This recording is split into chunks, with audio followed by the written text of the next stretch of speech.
let's make lemonade. Okay. Let's go to work. That's the signal. Go, go, go, go, Drop go. it. 6. It's beautiful.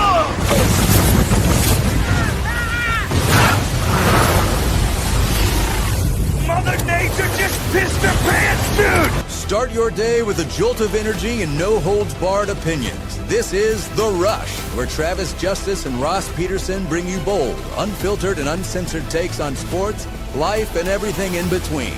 Buckle up, and let's go.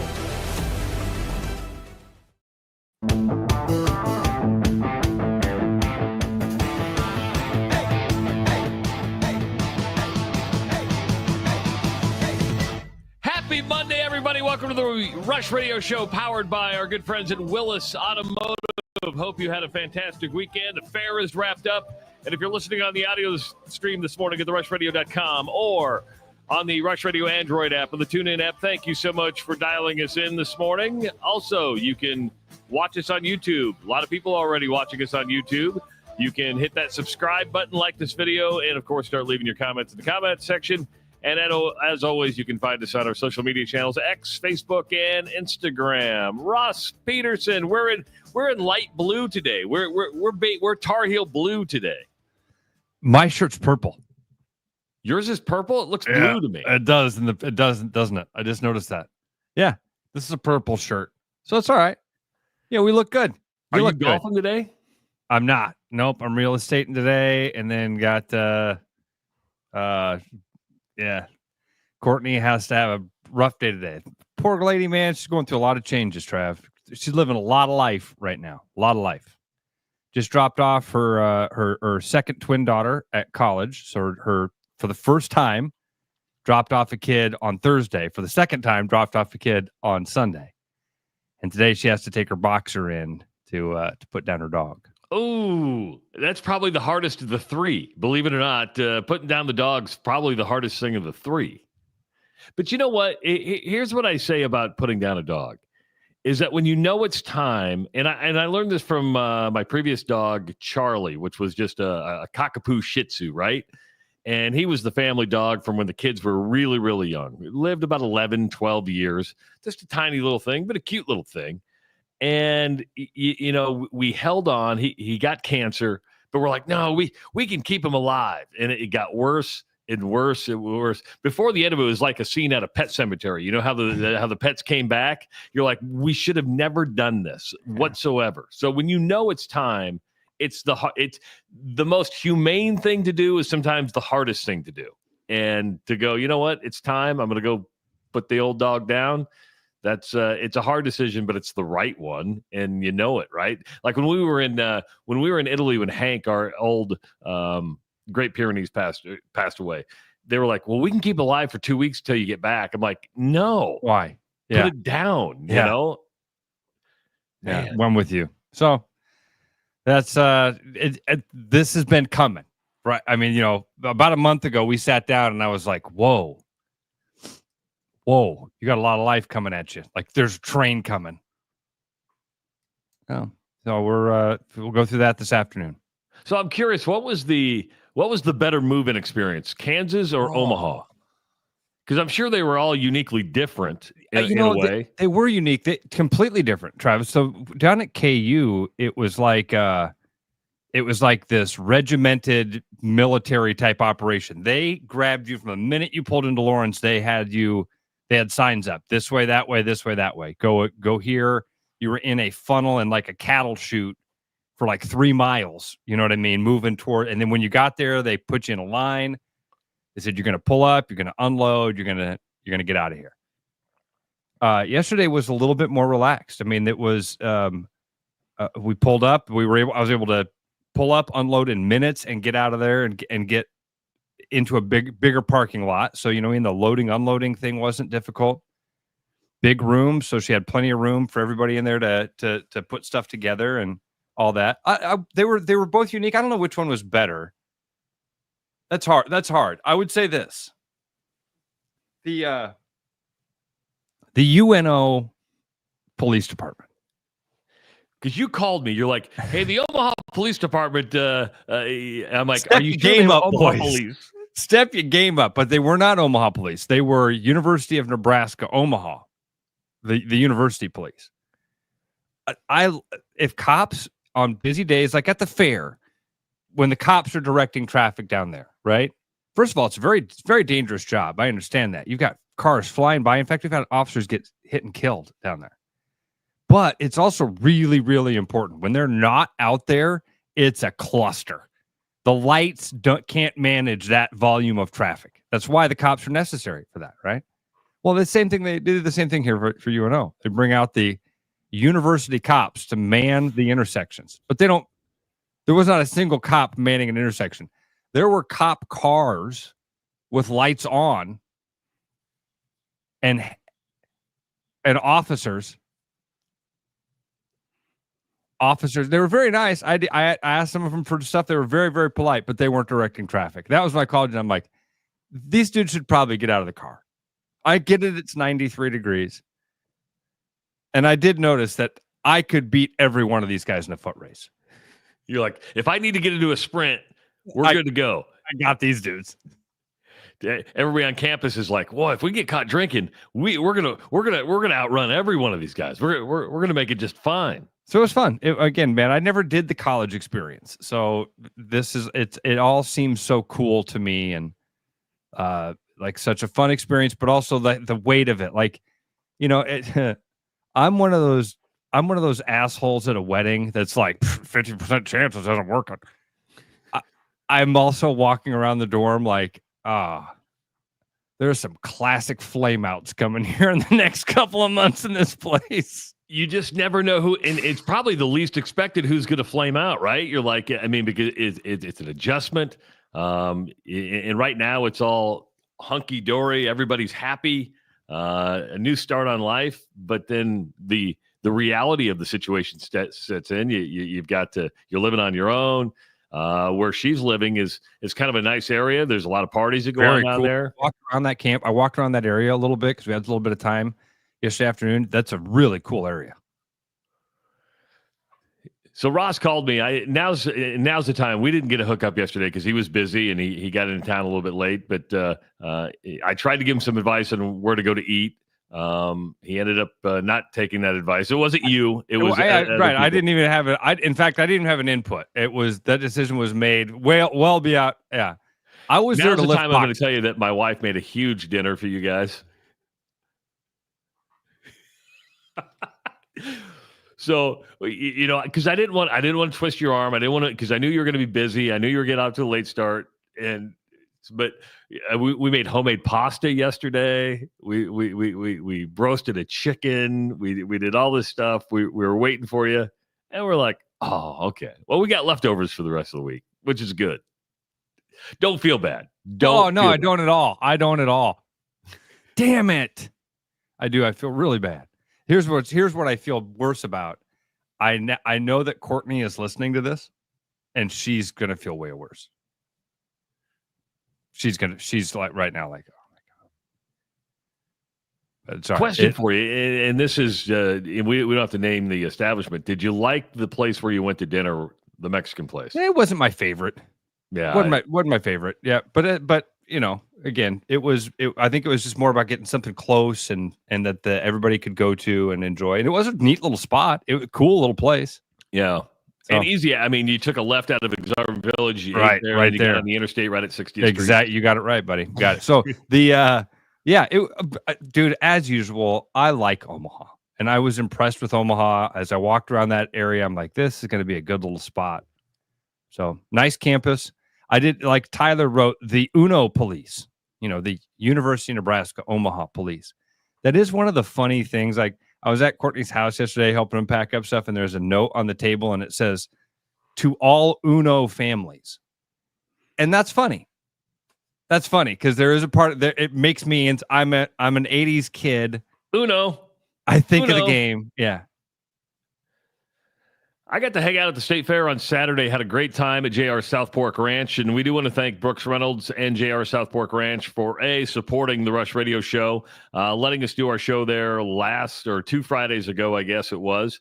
And he sold out of all his lobster, Ross, which was a good thing. I mean, he gets to the end of the fair, lobster sold out. They sold out of all the pink party cooler beer. They sold out of all that. Wow. Just a successful fair run. But kind of scary too. I don't know if I told you this on Saturday or not, but we brought my mother and father-in-law up, and my father-in-law fell at the fair. Did you know that? Well, you did tell me that. Remember, I was with you. I got there right after that happened. I was with you around the time that happened, because I did know that happened. He went to go get a snow cone and fell. He wanted to get a snow cone. I think he was sick and tired of us, like walking with him, because you get a little bit older, you walk a little bit slower. But we were just, and it was hot. It was really, really, really hot on Saturday, and so Greta was walking with him. He's like, "I'm going to go get a snow cone. You're fine. Just leave." And then the phone rings, and it's my father-in-law calling Ann Jeanette. Didn't call his wife. Called Ann Jeanette and said, "Hey, can you come get me?" And so they took him to the medic. Here's what I was shocked about. They took him to the medic. They took his blood sugar because he's diabetic.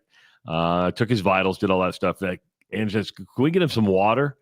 The medic station at the fair didn't have water. They go, "We don't have any." I'm like, how do you not have water at the medic station, especially on a day that's like 99 degrees when you're going to have a lot of dehydrated people out? That's odd. It is odd. Yeah.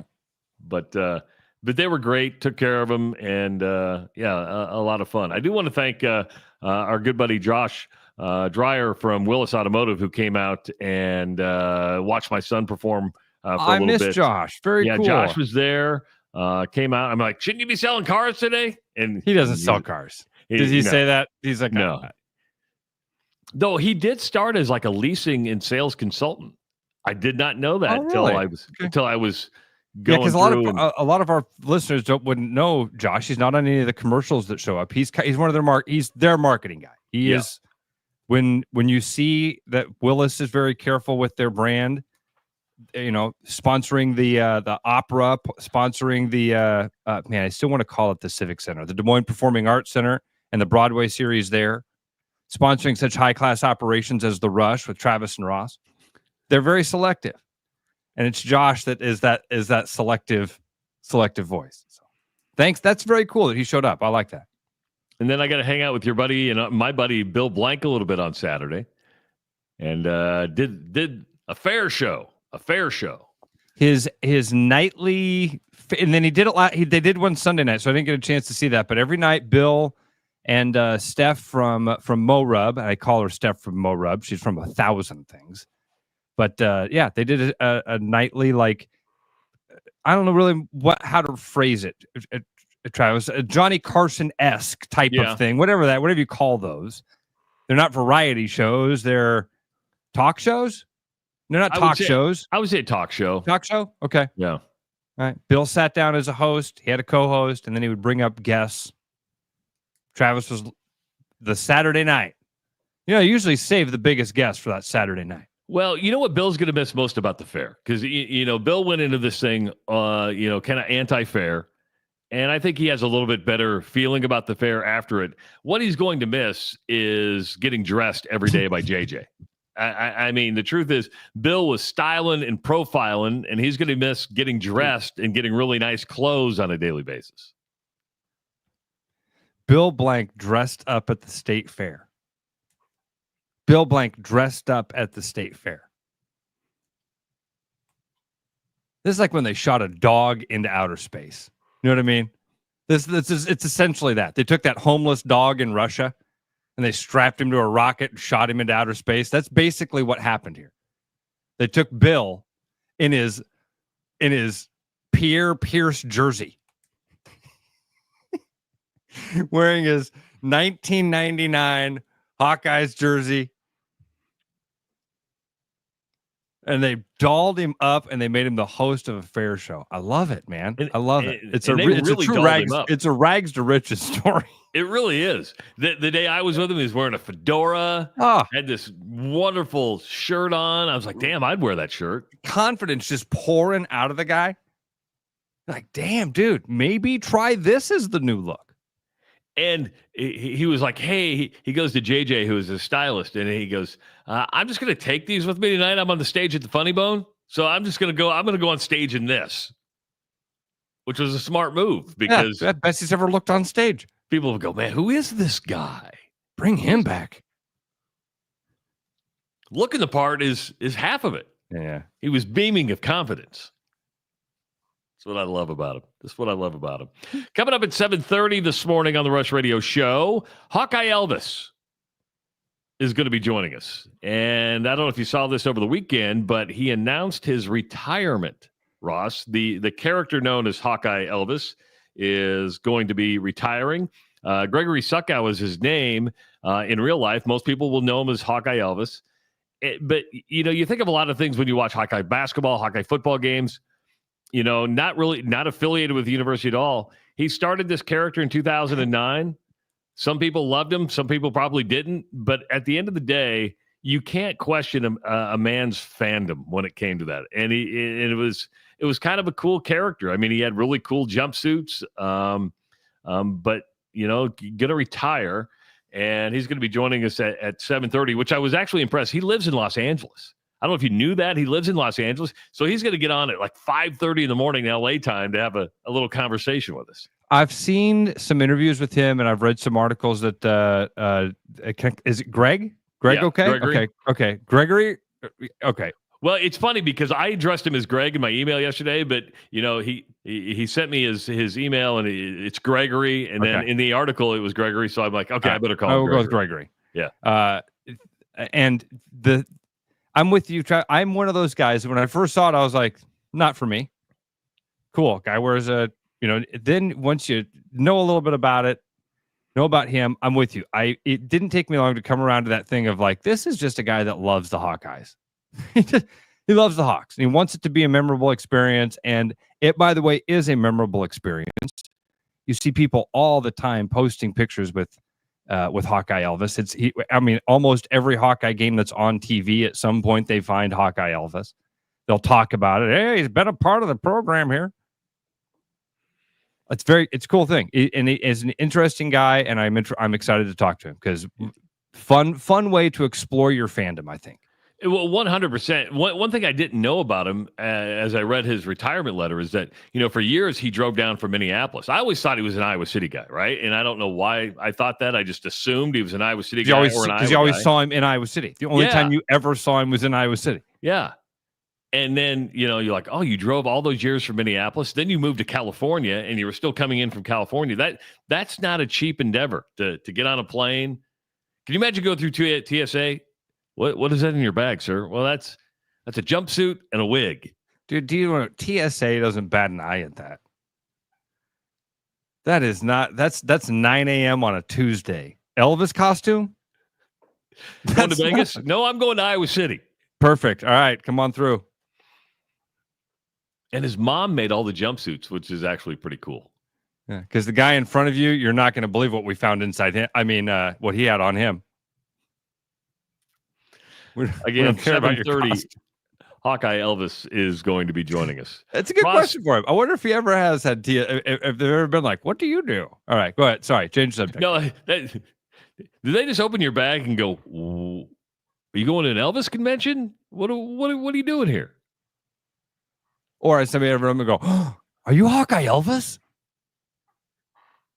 Probably happened in the Cedar Rapids airport. Yeah, here. Let me take your picture. Of course, the college football playoff, the college football season starts this week. Iowa State's going to kick everything off in Dublin on Saturday as they take on Kansas State. One thing that hasn't been determined yet is the future of the college football playoff. We know it's 12 teams this year. We know that it's going to be seeded properly this year after learning from last year's fiasco of the misseeding and maybe competitive seeding that took place. But where the conferences can't get aligned or even along on is the expansion of the college football playoff. And the Big 12 has floated an idea out there that the ACC has gotten along on board with, and the SEC is moving towards that. The Big 10 has not been a big fan of the 12-5 model. Is it 12? No, it's not 12. What is it? What's the model? Is it the 12-4? 12-4 model. So the Big Ten, Ross, is now floating its own idea. And it's going, they're like, well, screw this. Who says we need 16? Let's go bigger. And the Big Ten is reportedly floating a 24 or 28 team playoff to where you would eliminate conference championship games. You would give 7 automatic bids to the Big Ten and the SEC. You'd give 5 automatic bids to the Big 12 and the ACC. Now we're 2 cooking automatic with gas. bids to non-Power 5 conferences and 2 at-large bids. To me, now you could do pros and cons of every single idea that's out there, right? You can do pros and cons. To me, I like bigger because you basically eliminate what about, you go 16, 17 and 18 are going to say, hey, we still belong there. Basically, you go 24 to 28, you're taking the entire top 25. You're guaranteeing spots for each league. If you're an Iowa fan or an Iowa State fan, there's no reason to think you're not going to be in the college football playoff every single year. That's Travis. I love how you lay things out, man. It's so great because the way you ended that is perfect. You're right. Think of it as a fan for a minute. Are you guaranteed a spot in the college football playoff? No, but more often than not, especially right now, Iowa and Iowa State are going to be in that top 25. More often than not. From here, I for the foreseeable future, I'd say for the next decade, depending on what happens with Coach Ferentz' successor, that's a big change that has to happen.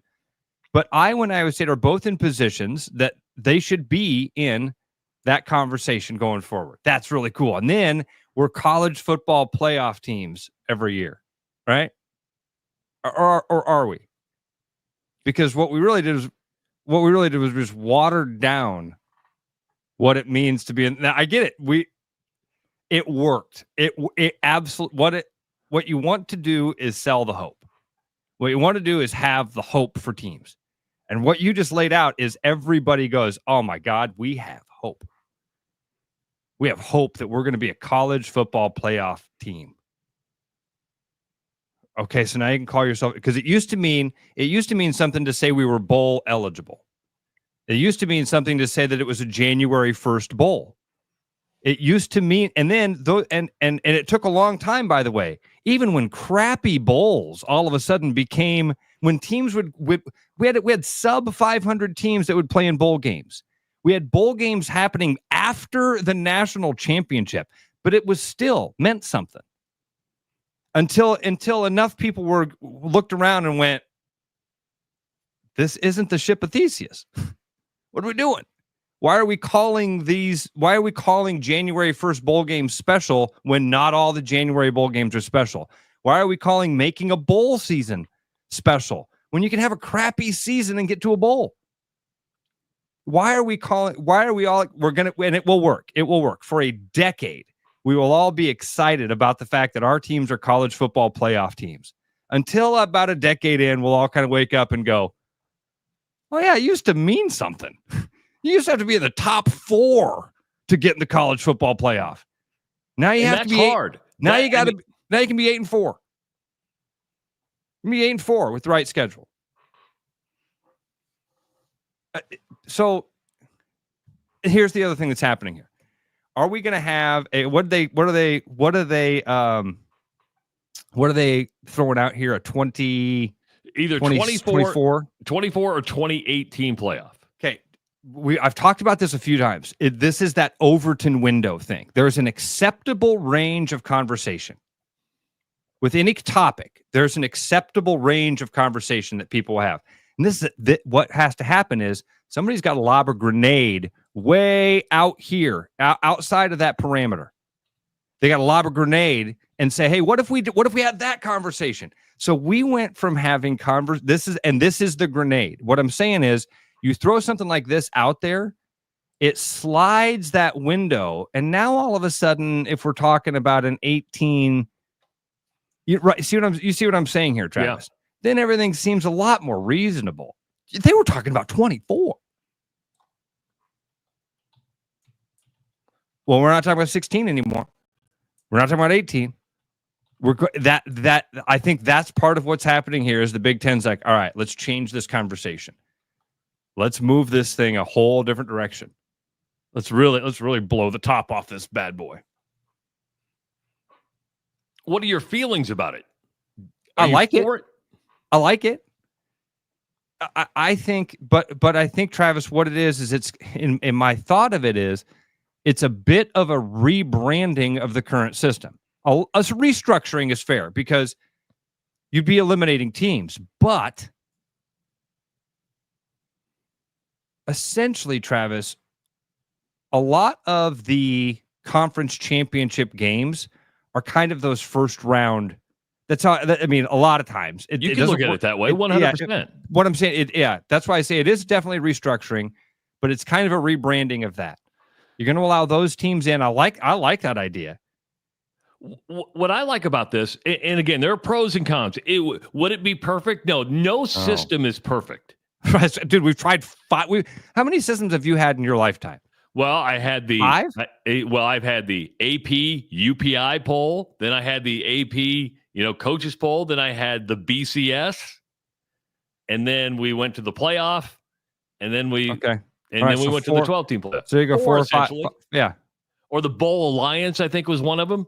So maybe 5 if we're going to count the Bowl Alliance. But the big argument always is, well, we want the regular season to mean something. To me, the regular season means something. It also helps teams that play a really tough schedule that could lose 3-4 games, but still be worthy enough to be in a playoff. FCS, which is Division I AA, where UNI plays and Drake plays, they have a 24-team playoff.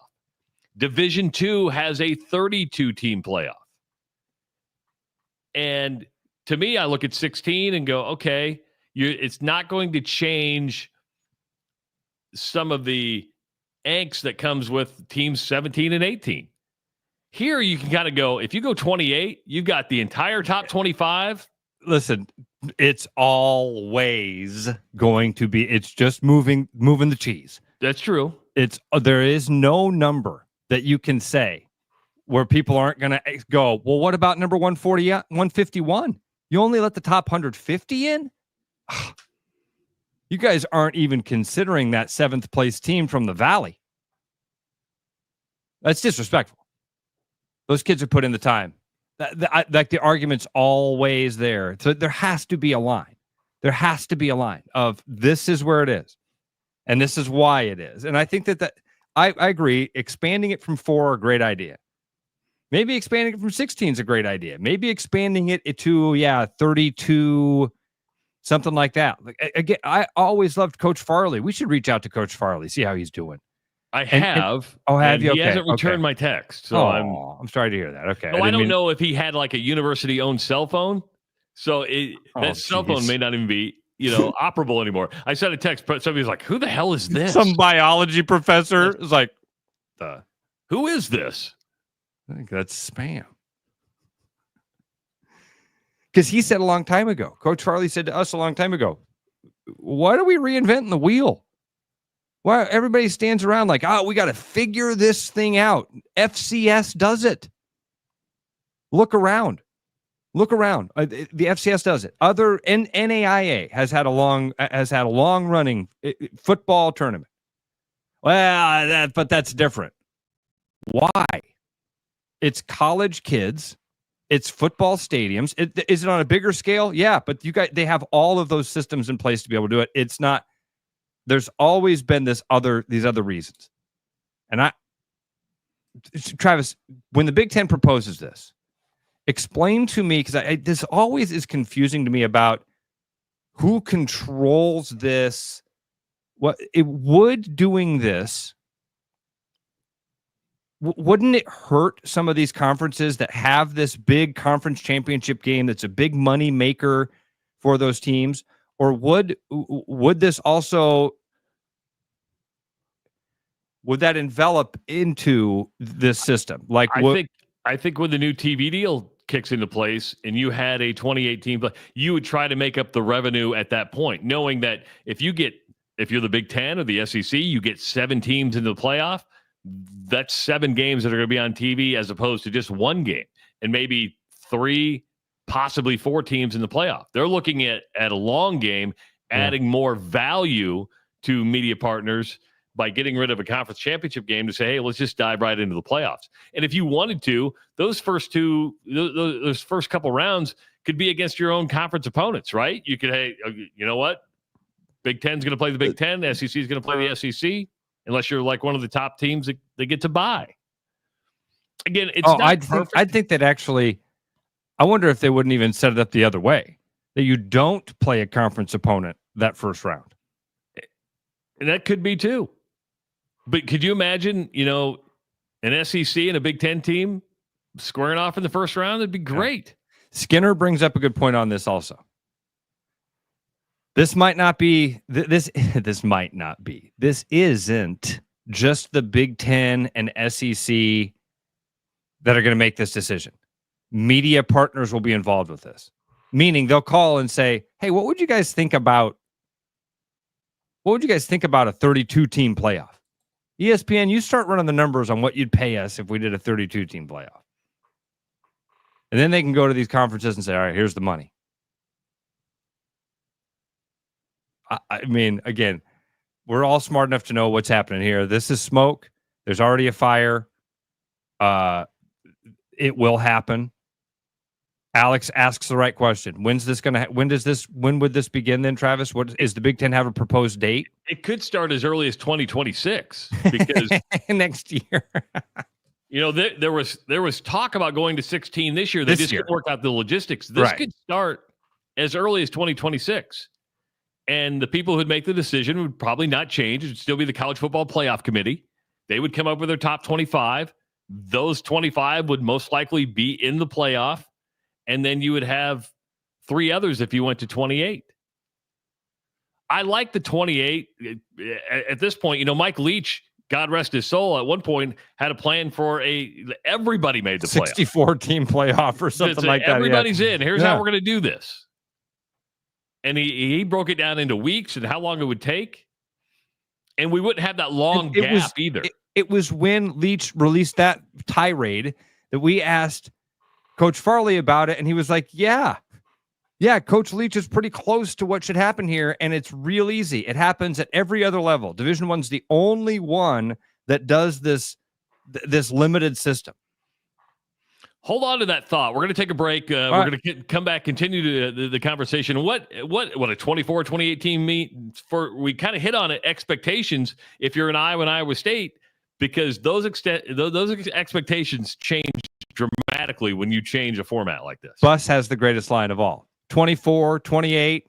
It's 25. It's 25. And you can get your It's 25 shirt by going to therushradio.com, click on the merch tab, and you'll see It's 25. And you might even hear It's 25 in this commercial break on the Rush Radio Show, powered by Willis Automotive. The Rush Radio is now on the free TuneIn app, allowing you to enjoy the show on Apple products and Android Auto. Download the free TuneIn app and search The Rush Radio to take Travis and Ross wherever you go.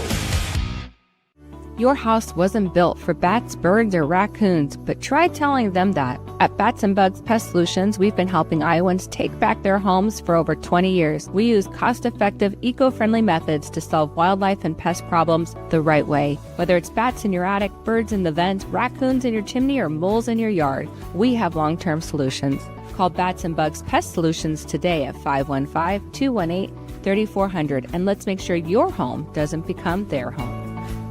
The Royal Mile, where everyone's a wee bit British. The Royal Mile is downtown Des Moines' living room with classic pub favourites. Pair them with a glass of whiskey or an expertly poured Guinness. It's bloody brilliant. The Royal Mile, a proper British pub. There's always something new at Fong's Pizza. The patio is open and ready for you, your friends, and an ever-changing menu of tiki drinks. Or try our new noodle dishes alongside your favorite slice. It's all happening this summer at the new Fong's in the East Village. Thinking about buying a home? Get pre-approved in 30 minutes with Gary Presnell at Northwest Bank in Des Moines. Gary offers first-time home buyers programs, VA, FHA, IFA, and conventional loans. Call Gary at 515-975-6767 or find his profile at nw.bank. Member FDIC Equal Housing Lender. You know, Brian, at Central City, we really do have the best selection around. I know. High-quality stuff you can't find anywhere else. Whistle Pig Plantation Rum. Yeah, and over 150 of the best scotches on earth. And a ton of bitters, mixers, and more. You know what we are? High class. Definitely high class, yeah. Make way for the natty. Okay, maybe medium class. Central City Liquor is home of the 10% cash coupon. And the Wooden Nickel program.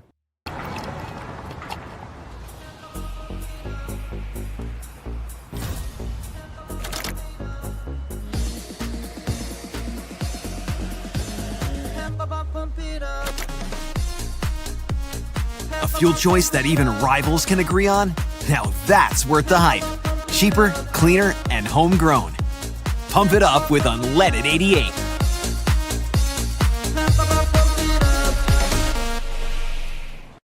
After Hawkeye football games this fall, Travis and Ross are right where they belong, with you taking your calls and giving unfiltered feedback. Right after Hawkeye football games, it's the Black and Gold Rush on the rushradio.com, the TuneIn app, and on YouTube. The heat of summer is here. Have you had your vehicle safety inspected lately? With any service at Willis Chevy, we include a free multi-point inspection along with a video multi-point inspection. Our GM certified technicians will check your fluids, tires, suspension, brakes, and everything else underneath your vehicle. Come see us today for your inspection to make sure your vehicle is ready for that road trip or ready for the kids to go back to school. Schedule online today at willischevy.com. There's a new spin on casual dining near Drake University. Lucky Horse Beer and Burgers. Craveable faves, flatbreads, delicious burgers, frozen cocktails, and a crazy cool vibe. Get to Lucky Horse Beer and Burgers today.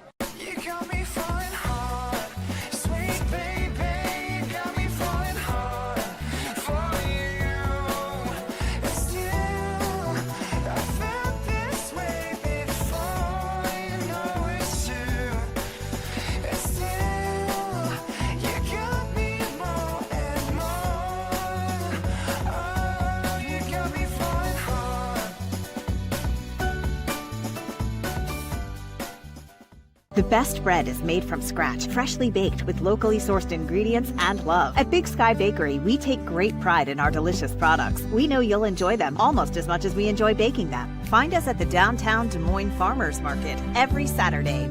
Back like a rash you thought was gone. Travis and Ross aren't contagious, but they are addictive. It's the Rush Radio Show, powered by Willis Automotive. Pump it up with Unleaded 88. It's grown by corn farmers right here in the state of Iowa. So pump it up with Unleaded 88. Go to iowacorn.org to learn more. I'm Travis Justice. He's Ross Peterson. This is the Rush Radio Show powered by Willis Automotive. College football kicks off on Saturday. Iowa State against Kansas State at the Aer Lingus Football Classic in Dublin, Ireland. A lot of Iowa State fans already converging on Ireland, celebrating. And before we kick off the college football season, you know, the talk is about the college football playoff, and they can't get to an agreement on expansion to 16 teams.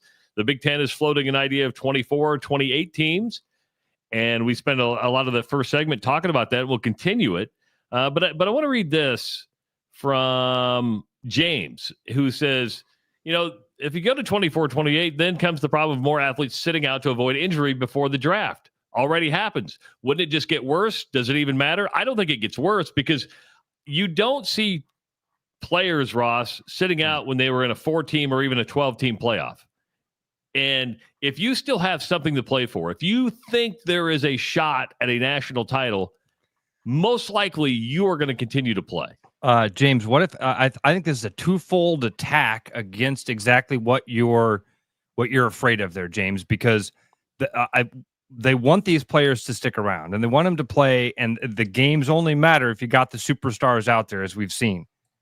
So, number one, I think Travis is right. If you give them a bigger carrot at the end of a longer stick, We're going to put more teams in the playoff. And then we've got 24 teams that guys look at it and go, okay, I still got something to play for. I'm still here with my brothers. I still got to fight. Right. We got something to play for and win big. Travis, what else are they working? What else is happening behind the scenes that's going to make sure that these guys play those games? They're working on making these guys more of like employees. These NIL contracts are going to involve language that says, if you are deemed healthy by our doctors, you are at our discretion to play. And if you don't play when we tell you you're healthy to play, then we don't have to pay you. That language will be. So I think for James's point there is like, man, we got all these dudes that sit out at the end of the year anyway. They get done with the regular season. They know they're headed to the draft and they sit out. There's a filter that has to happen there. I think I agree with Travis. You got to be one of the top picks, guaranteed to be an NFL pick. You know you're going to get your name called, and your team is out of playing for something. You're not playing in some Pop-Tart Bowl. You're not playing in the Sun Bowl. You're not playing right. You're not playing at wherever the Hawks have been the last couple of years. Like, they're exhibitions. They're exhibitions for other people to be able to make money and for everybody to have that final vacation. And it's awesome. I love it. I'm not knocking that system. That's why those kids sit out. We all know that. The bigger carrot you can put on there, the better that is. I think that they've got a couple of ideas to keep those kids playing. Yeah, and you bring up the language, and we don't know if this has happened yet, but we can start asking around, and that is the language in a contract, because you will sign a contract giving away your name, image, and likeness to where the university can promote you and then pay you. Ross, I would have no problem, because it is a contract. I mean, you're growing up. You're making adult decisions, and you get paid for something. There's expected return on that pay.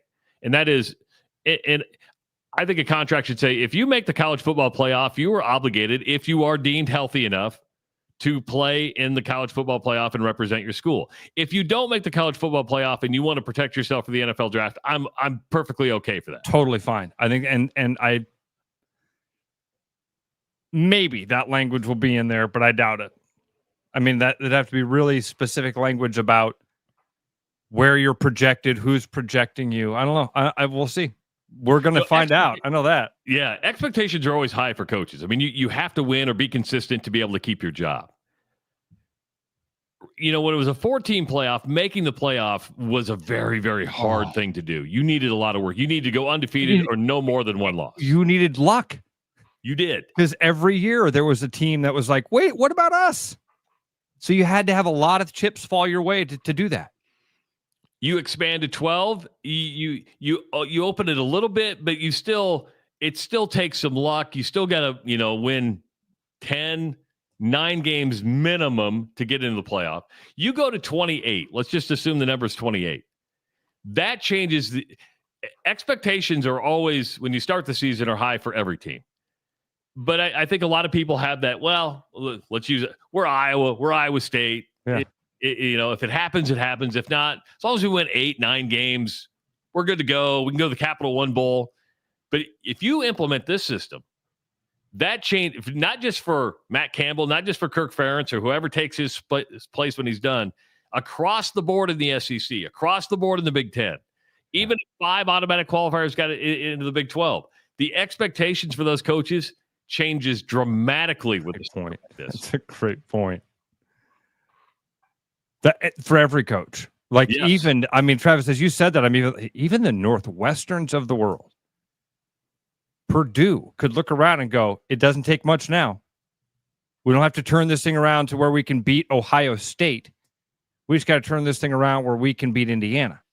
We just got to, I mean, I think your point is it expands it, gives everybody a lot of hope, but boy, it would raise those expectations for every Big Ten university. And Big 12. Yes. Yeah.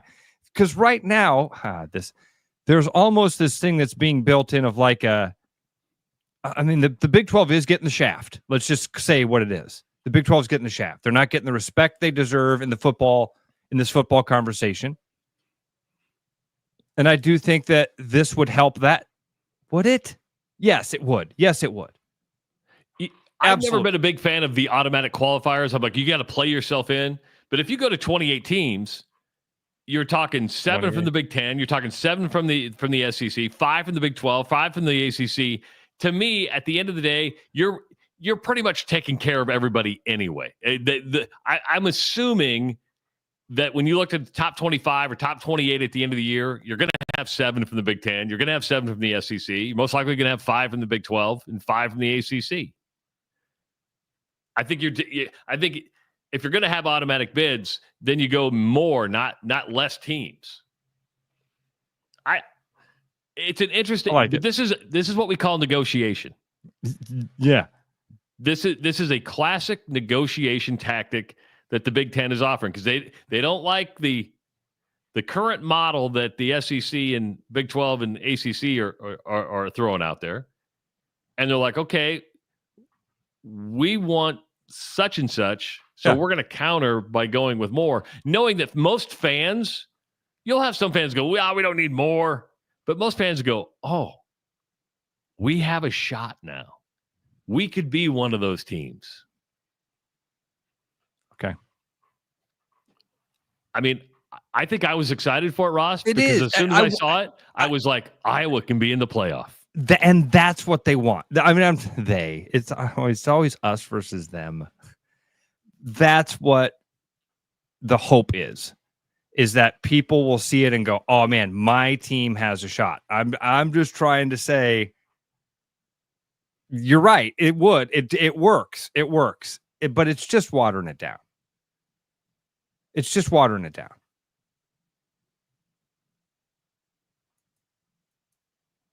It does, dude. That thought of the Hawkeyes having how often are the Hawkeyes in the top 25 at the end of the season? What? I mean, it's fair to say over half the time. Yeah.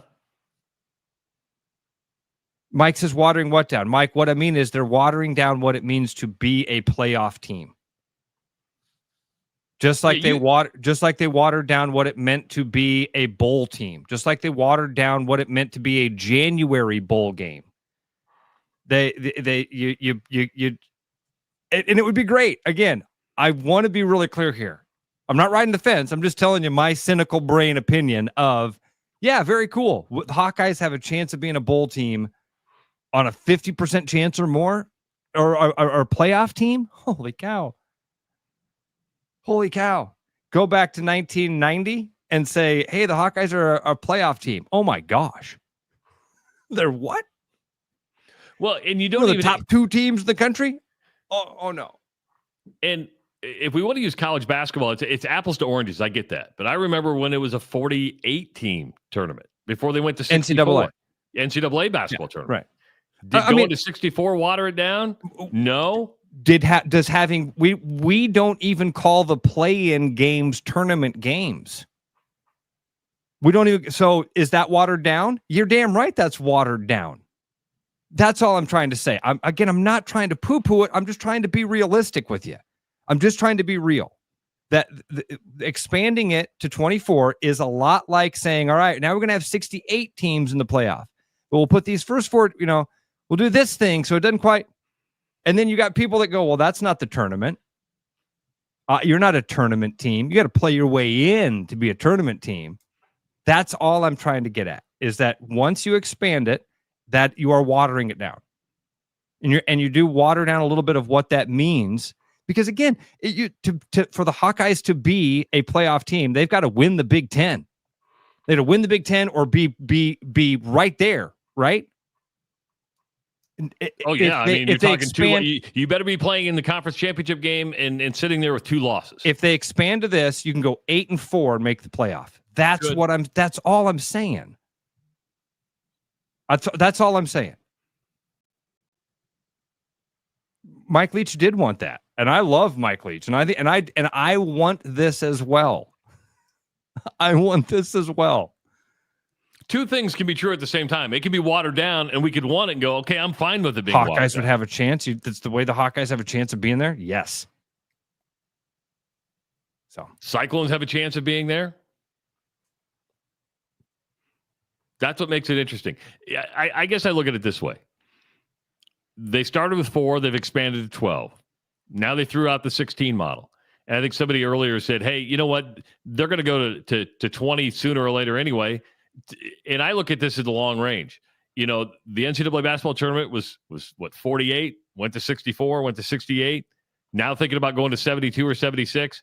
I mean, if you're eventually going to get there, no time like the present. Just go all in. Just open the freeway up. Just open it up. Just make it 9 lanes. It's that simple. It's that simple. You know, before the season kicks off, all we really have to look forward to are simulations on EA Sports College Football 26. I mean, because we're not playing games. And they simulated the college football playoff 25 times, Ross, 25 times. And ISU got in quite a bit. Iowa State actually won 2 conference titles on the EA Sports simulation. Iowa, one of just a handful of teams not to get into the playoff once in their 25 simulation. Again, it's a simulation. They did it on dynasty mode. And this is the talking point. I know you're looking at me. Yeah. I don't know what to add to this. When you play EA Sports College Football, do you play dynasty mode? I have. Yeah. That's usually what I play when I play. Because then that way you can recruit the kids for the next year. You graduate your guys off. Yeah. You feel more connected to the guy when you meet him in his living room, Travis. You know what I mean? They don't really take you to a living room, do they? I haven't played the new one, but in the old one, no. Actually, it's not. It's no. It looks more like an Excel spreadsheet type of thing. That's the best way I would describe it to you. Names on one side, you're clicking off tabs, and then you get a nice little congratulations. You landed a 3-star from Lenox, Iowa. Yes. Boom. That kid's going to be my backup tackle in 3 years. We're going to save him. We're going to redshirt him. Oh yeah. We're going to develop. We're a developmental program at this stage, Trav. Building relationships. Yeah. Here at Utah Valley State, we're about turning young men into great men. Okay? We know our role. Now, after we can throw up a couple Mountain West titles, then all of a sudden we're going to change our. My buddies all do a fantasy. They're in like a league together. You know what I mean? Yeah. All my friends do this, do a league. And I'm golfing with my buddy Scott the other day, and he's like, "Oh, dude, did we tell you what happened in the fantasy football league?" And I'm like, "No." And he goes, "BJ got fired from Oklahoma." I'm like, what? He's like, "Yeah, went 8-4, and that's not good enough for Boomer Sooner, and they canned his ass. Like, we didn't even know you could lose a job in this game." And he picked Oklahoma as his job and lost. I'm like, dude. So he got fired. So in the video game, he selected the job he wanted. He didn't do a good enough job. The game fired him. He doesn't get to be the coach of Oklahoma anymore. So they're playing fantasy. So you can play. I didn't know this. So you can play fantasy through the EA Sports 25? When I say fantasy, I mean they're actually playing the video game. It's a dynasty league where they play the games against each other. Okay. So what happens when you get fired as a coach? Are you kicked out of the league? I don't know I don't know what the next role is. Here's what I know. My buddy Scott says you should send him a text, tell him you know what it feels like to be fired. I'm with you, man. If you need a support group, I'm here for you. Dude, so he had no idea that I even knew. So I just sent him a random text out of the blue like, "Hey, man, I know today's a tough day. Let me tell you, these worst days can turn into your best days, okay? You never know what opportunities are out there." I got fired from one door closes, another one opens. Yeah, I said, I got fired from my dream job twice. I know how you feel, brother. Oh, that's funny. It's good stuff. Bus. Look at Bus bringing up old stuff. Bus says, Ross has played a lot of golf for giving up the game earlier in the summer. Yeah, I did. You know what else I quit forever again this summer? Chewing. How about that, everybody? High five. Done chewing forever again. Oh, you gave it up again? Yes, of course. Until the next time you make a long trip to Canada? I only chew when I go to Canada on a long drive. I only chew when I drive to Makeketa Caves, Makoketa Caves, and it's a long drive. I got to stay awake. And then it gives me an opportunity. It gives me an opportunity to slay that dragon again. And I think that's why you do it, because you know you can stop at any moment. Exactly. I can quit whenever I want. Classic line of an addict. Want me to stop? I can stop right now. I'll stop right now. Watch. I got a full can here. I'm going to throw it away. And then you're like, I just paid $6 for this. I'm going to throw it away. I'm going to throw it away. Oh, man. And golf, too, Bus. I just look at golf kind of like chewing. It's an addiction. And if I can quit it every now and again, God, good for me. I'm golfing today. I wish I could say I'm looking forward to it, but it's supposed to be like 94 degrees and humid as hell. And we tee off at like 11, which just means it's going to be... Oh, dude, peak of the heat's like 2:30 today. Yeah. Oh. And where I'm at, it just rained. So all that moisture is going to be in the air. You're like, yuck. One of the more inspirational coaches in our life is listening and just sent me a text that said, nobody likes a quitter, Ross. Can I ask you what coach that was? If I said it was one of the Woodleys, which one would you think sent me a thing? That said,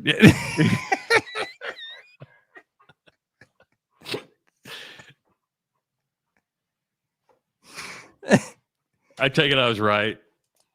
I'll just leave it at that. You should be getting ready for practice, Andy. Be getting ready for practice. Did you see? Hey, I know we only have a couple minutes here, so I'm going to run rabbit hole for you. Yeah. Did you see? I think you did. You put it on the rundown. You saw Victor Robles, the Mariners outfielder, dude, unfreaking real. I remember a kid by the name of Dimitri Young that came up with the Tampa Bay Rays, who had an unbelievable blow up at an umpire, got mad, walked towards the dugout, took his bat and threw the bat back at the umpire. And I thought at that time, like, this guy probably shouldn't be playing baseball. You can't control your emotions like that. You shouldn't be allowed to come back out and carry the bat. Well, Victor Robles, come on down. He's on rehab assignment in AAA Tacoma. He's in Tacoma. He's against a Las Vegas Aces pitcher, AAA pitcher. Loses control of a fastball, comes up high and tight. I think it maybe hits Robles in the hand or it hits him. Robles throws the bat at him. Turns overhand tomahawk chuck at the bat at the pitcher. And then stands there and looks at the pitcher like, what the hell's wrong with you? What are you doing? How dare you lose control of a fastball, which happens once a game to great pitchers. Joey Estes was the pitcher. And if you look at Joey Estes' reaction, he was not happy with himself. It was not intentional. Here's where I think Robles was a little upset, Ross. That is maybe a little bit of the backstory. I need to clarify this. Not excusing the behavior whatsoever. The bat is a weapon. And when you throw it, that's a flying projectile that can do some damage. He's on rehab assignment. It was like the fourth time in the last 5 games he'd been hit. So he's on rehab and he's been getting plunked. And it was probably that breaking point, which you still have to be under control of your emotions. I mean, if you're the Mariners, you're going, what are you doing? You can't do this.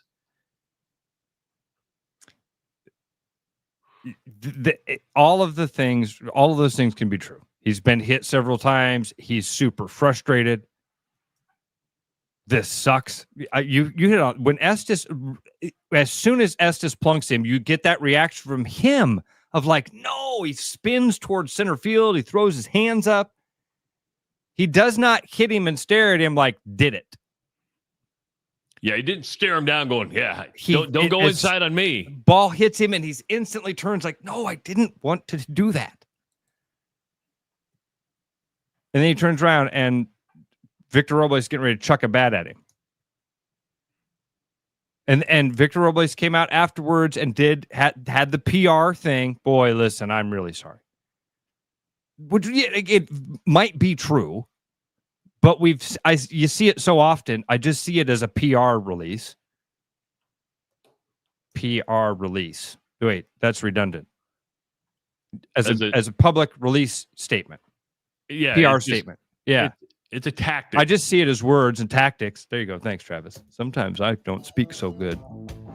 We got an hour in the books. We got an hour to go. Coming up at 7:30, Hawkeye Elvis. Gregory Suckow going to be joining us. He's hanging up the jumpsuit after 15 years of playing the character, which was totally organic, which was really cool. I mean, if that's the cool thing, though, he kind of developed that character on his own, became popular, not just in an Iowa community, but you could say nationwide, just because he was on television every time the Hawkeyes were. It is the Rush Radio Show, powered by Willis Automotive. The Rush Radio is now on the free TuneIn app, allowing you to enjoy the show on Apple products and Android Auto. Download the free TuneIn app and search The Rush Radio to take Travis and Ross wherever you go. You've got enough on your plate, so when it's time to reset, grab a Fresca. Bold citrus, zero sugar, zero caffeine. Just clean, crisp refreshment that never goes out of style, whether it's post-work, post-gym, or just a break from the noise. Fresca's got your back. Pick up a Fresca at your local retailer today. Your house wasn't built for bats, birds, or raccoons, but try telling them that. At Bats and Bugs Pest Solutions, we've been helping Iowans take back their homes for over 20 years. We use cost-effective, eco-friendly methods to solve wildlife and pest problems the right way. Whether it's bats in your attic, birds in the vent, raccoons in your chimney, or moles in your yard, we have long-term solutions. Call Bats and Bugs Pest Solutions today at 515-218-3400, and let's make sure your home doesn't become their home. At Midwest Landscapes and Hardscapes, we know that the only way to do business is the fair way. That means honest quotes, no surprises, and work that speaks for itself.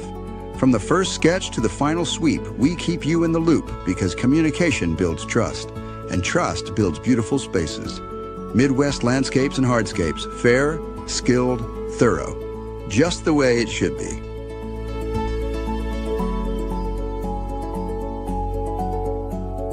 Cars basically do three things. They go, they stop, and they turn. If any of those aren't working right, bring your Infiniti into Willis Infiniti, and you'll get $50 off per axle brakes to help it stop, and you'll get $25 off an alignment to help it turn.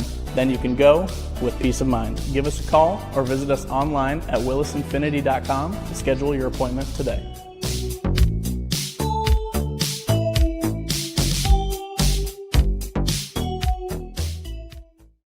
After Hawkeye football games this fall, Travis and Ross are right where they belong, with you taking your calls and giving unfiltered feedback. Right after Hawkeye football games, it's the Black and Gold Rush on the rushradio.com, the TuneIn app, and on YouTube.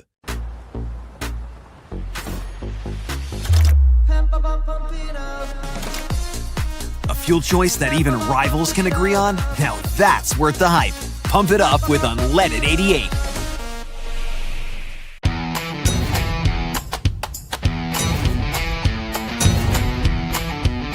The largest selection of German beer in the world? You'll find it at the Hessen House. From Doppelbocks to Oktoberfest to Hefeweizens and Dunkels, there's no passport needed for the deliciously different beer and food at the Hessen House. So grab your friends and make it a fun night out. The Hessen House, 4th and Court, Des Moines. You know, Brian, at Central City, we really do have the best selection around. I know, high quality stuff you can't find anywhere else. Whistle Pig Plantation Rum. Yeah, and over 150 of the best scotches on earth. And a ton of bitters, mixers, and more. You know what we are? High class. Definitely high class, yeah. Make way for the natty. Okay, maybe medium class. Central City Liquors, home of the 10% cash coupon. And the Wooden Nickel program. Back like a rash you thought was gone. Travis and Ross aren't contagious, but they are addictive. It's the Rush Radio Show, powered by Willis.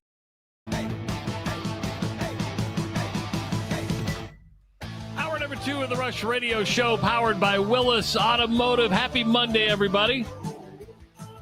If you're listening on the audio stream at therushradio.com and the Rush Radio Android app or the TuneIn app, thank you so much. If you're watching on YouTube this morning, make sure to hit that subscribe button. We like subscribers to our channel. Also, give this video a like, start leaving your comments, and, of course, follow us on our social media channels, at Rush Mornings on X, The Rush with Travis and Ross on Facebook, And the Rush Radio Show on Instagram. What are you laughing at? I just love our comments. Christian, right as we're coming on the air, Travis complaining about having to play golf. Poor fella. And Christian, here's the other thing. Here, let's just drop this little nugget. Hey, Travis, how much you paying to play golf today? It's an outing, so nothing. No, the company did. The company had to shell over some cash. You know, some guys have to go out and play free golf. Now, believe it or not, and you're going to say, "Oh, poor me." It does create, when you're out of the office and you have works piling up, taking a whole day to golf just makes you that much more behind. And so I'll go in tomorrow with double the work that I need to do. Again, nobody's feeling sorry for me. I'm not asking you to feel sorry for me. I love it. JT writes, wait, you get to golf for free? And Charlie corrects him. No, he has to golf for free. I don't get to. I have to. I've committed to being on the MCL Construction team.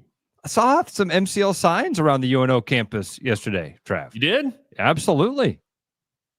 Trying to figure out where down there. Just off to the west of the building that she was moving into. That probably would have been the data center then. When I was walking around, first thing I saw was some MCL markings on the ground. I'm like, oh, that says MCL. And then I went to this great big lot, had the big chain link fence with the wrap around it, MCL Construction. Like, that's my dude. He'll be flying a drone. He'll be standing right here flying his drone any minute. No. I don't fly anymore. I'm not a licensed pilot. So we have our own little licensed pilots. When I need something, I just go, hey, can you go fly that for me? But you still have the drone. I still have a drone, yeah. You just have to hire a pilot to do it? Well, we have one on staff. We have an AI person on staff. You name it. You name it. We probably have it. Someday, data analyst. And I've missed my window on this one because we're heading into football, and now we're going to be talking Hawkeyes and Cyclones from this day on. Dude, the one thing that we're going to get into next summer at some point, or a rabbit hole, or some sort of, I'm going to have a rant. State licensing on stuff is one of the biggest crocs and scams. Some industries, it should be required. Some industries, you should need to be registered through the state and require the state to say. Some of it's just to get money. Drone pilot's one of them. There you go. That's what I wonder where it came from. Drone pilot would be one of them. Some legislator was like, for the safety of everybody, we should get some cash out of this. And it's only if you're flying it for commercial reasons. Like any 12-year-old can go out and fly their drone and take it up 400 feet and be fine. But if you want to make money, we want to make money. That's exactly what it is. And I'm not even making money off it when I flew. I'm just shooting this for my company. Right. I'm not profiting. Somebody was making money. Yeah, I still need to do that. All right. We can do that. All right. I gave you a hard time last hour because you didn't stop by the house yesterday after my wife made you a nice big dinner. But Owen was preparing for you to come as well. And now hear me out. You would have loved this. Ross, he pulled out, because when we cleaned out my mom's place when she passed away, she had all these old VHS tapes of me. And believe it or not, she still had basically an unused VCR. And the VCR looks brand new. So Owen's like, come over to the house. I want to show. I watched clips of me doing some of my first Grandview College, now Grandview University, TV clips I did not even remember.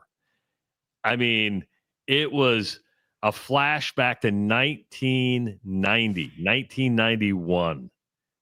It was bizarre. Remember this interview? I'm like, I have no recollection of it.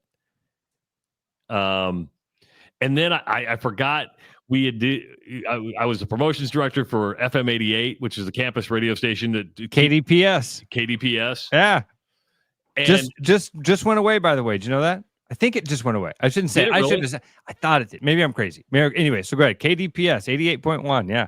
So then I forgot at one point that we did like a campus news story on how FM 88 teamed up with, was it Q102 back in the day? Q102, 102.5. So KSTZ. Do you remember a DJ by the name of Mick Trier? Absolutely. Dude, Mick Trier then was a track promoter. Mick Trier was the track promoter for the State Fairgrounds dirt track. Really? Oh, yeah, dude. I got Mick Trier stories. He was great.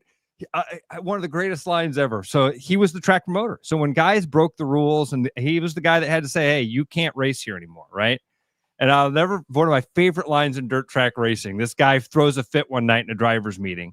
He's mad about some rule, and he says to Mick Trier, I am never racing here again. And he storms out of the room, and the door slams, and Mick Trier says, you guys want to know how long forever is in dirt track racing? 6 days. And sure enough, next Friday, guess who was in the back of the room of the driver's meeting? Forever dude was back there with his. And I think the other DJ was Lee Martin. Do you remember Lee Martin? That rings a bell also. Now, I wonder if Lee Martin is Jeff Martin. Well, that's a good one. I'll look into that. Yeah, I remember. So that name rings a bell. Lee Martin. With Star? Or was Lee with... It was Q102 at the time. Okay. Yeah, because that would have been... Is Mick Trier still with us? I mean, I don't know. I think, man, that's a great question. Somebody out there is going to know. Somebody out there is going to know that. We'll remember that name and that dude. Wow. And it's funny now to look back because I was 20 years old. We were, campus DJs. And they interviewed him, and their sarcasm and thinking like, they were sarcastically nice to us, but it was definitely the attitude of, oh my God, dude, these guys are going to go big time. Wink, wink, wink, wink. From the fall of 1974 until 1984. At the time, I said KSTZ, it was KRNQ, which was why it was Q102. Ran an automated top 40 format created by programming director George Burns and hosted a morning show. Let's see. Lee Martin, Julie Johnston, and Mick Trier. Yeah, Julie Johnston was on this video too.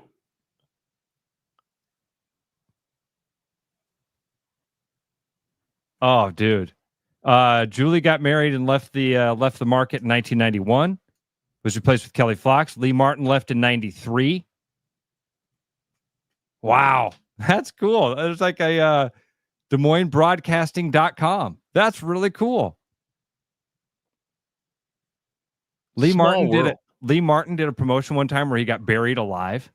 Oh, I would never do anything like that. Hell no. Ah, very cool. That's a fun trip down memory lane for a minute, man. And then, holy do you know Kevin Burton at all? Kevin? Yeah.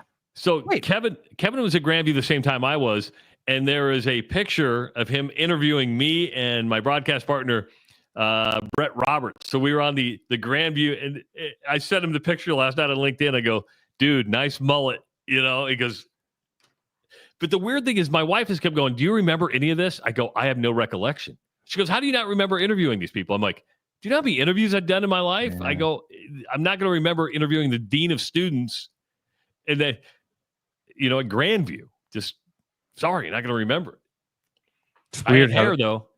I had hair, though. I had hair and acid washed jeans. You know what I did have, damn it? I had hair. I had hair and acid washed jeans. Dude, I'm going to Des Moines Broadcasting.com. I've found myself a rabbit hole today. Are you part of Des Moines Broadcasting.com? I have no idea. Way interested in searching for some other, because dude, I would have been there not long after that. In the grand scheme of things. She leaves in 91. I'm in that building in the summer of 96. The reason I thought about you during this, and because this would have been, what year were you at Hyatt? I'd have been at Hyatt early 90s, 90, 91, 92. Oh, Audrey. Okay, so I'm doing a news update. So as part of a class project, I'm doing a news update. And Hyatt Middle School came up in my news update. In the 90s. In the 90s. And I want to see if you remember this. Do you remember when Arnold Schwarzenegger... Yeah, absolutely. I was there. And so I'm watching this, and I'm like, Arnold Schwarzenegger was in Des Moines today, and he visited Hyatt Middle School, and I'm like, Hyatt, Ross might have been at Hyatt at the same time. I was in the gym when I was there. Yeah, a girl passed out. Really? Yeah, a girl got so excited she passed out. It was a big deal. It was a big deal.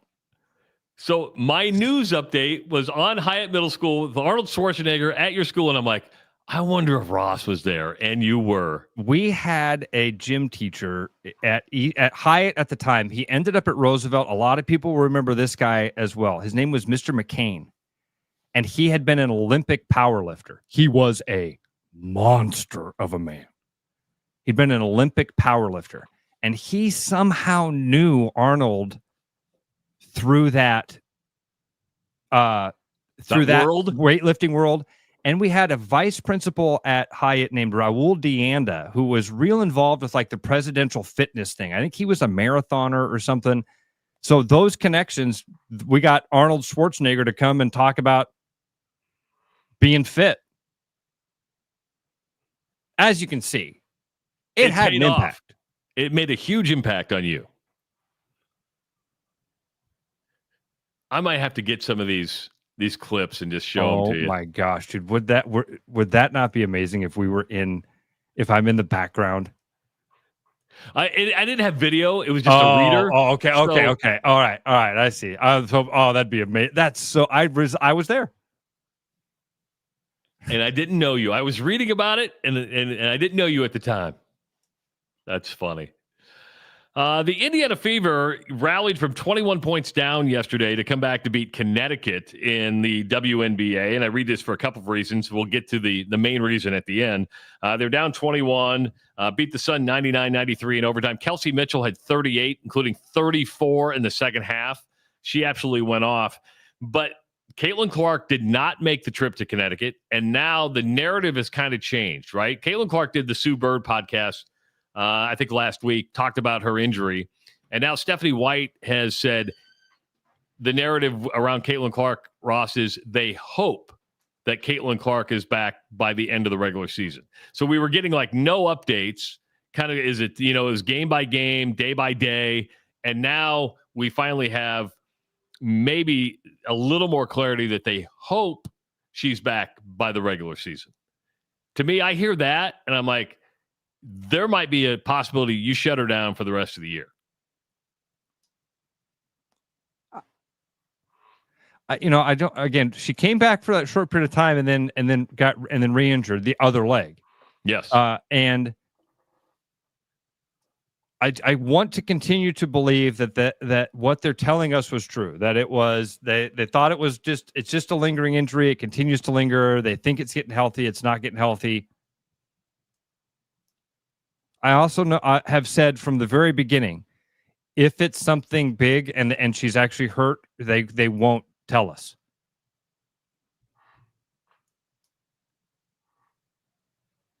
And adding to an already devastating injury-filled season for the Fever, Sophie Cunningham got hurt yesterday. No. Yes. Casey says MRI today on that. Oh. See, and back to Caitlin, I'm with Mike, and here I'll just share this because, listen, we should get Dr. Sullivan on to talk to us again about this. He says all this for a groin, something don't feel right with that. Well, the interesting part is she's only played in 13 games this year. She's not played more than 5 consecutive games. Well, in 13 games, it's that's not a huge sample size. These are soft tissue injuries. And I'm going to bring it to the real world, okay? And just show you. Do you know what costs construction companies the most money when it comes to like workman's comp and stuff? Is it this? It's soft tissue. So injuries. can you elaborate on what all that is? Muscle pulls, all that stuff, because you're I mean, and it's usually you're out for a long period of time because you think you can come back sooner than what you do, and you re-injure it, and it's just they're nagging. That's why we have a stretch and flex program, because we want everybody to start at least. A lot of guys just show up for work, get right to work. They want you to go. Our guys do calisthenics like every day and stretching. Dude, this was Asian cultures have done this for a long time, and we laughed at it. We used to share videos of like, oh my God, look at this Japanese construction crew doing calisthenics before they go out there. And the guys out there literally leading the hands, knees, head, shoulders, knees, and toes. Guys are in hard hats doing jumping jacks and stuff, and you're like, oh, that looks ridiculous.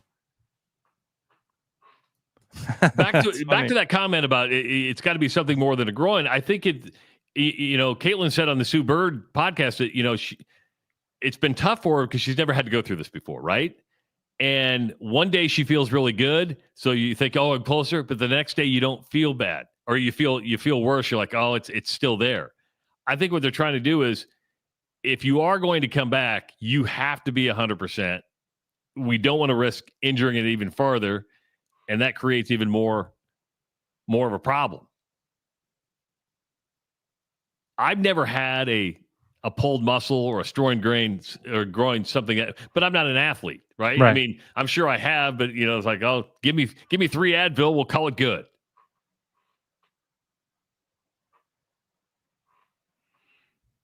But the thing is, the injuries just keep mounting. It's just not Caitlin Clark, and they've had success without Caitlin Clark. I mean, to come back from 21 yesterday, it was impressive on the road. Yeah. But then you lose Sophie Cunningham. You've already lost 2 other players for the entire season. You just beat the hell up and still finding a way to get some wins. But, that's what we're waiting for with Caitlin Clark. That's the latest news. They hope she can be back by the end of the regular season. Derek Robinson, former Iowa Hawkeye football player, passed away last week, Ross, at the age of 43. They're not giving any reason or the cause of death yet.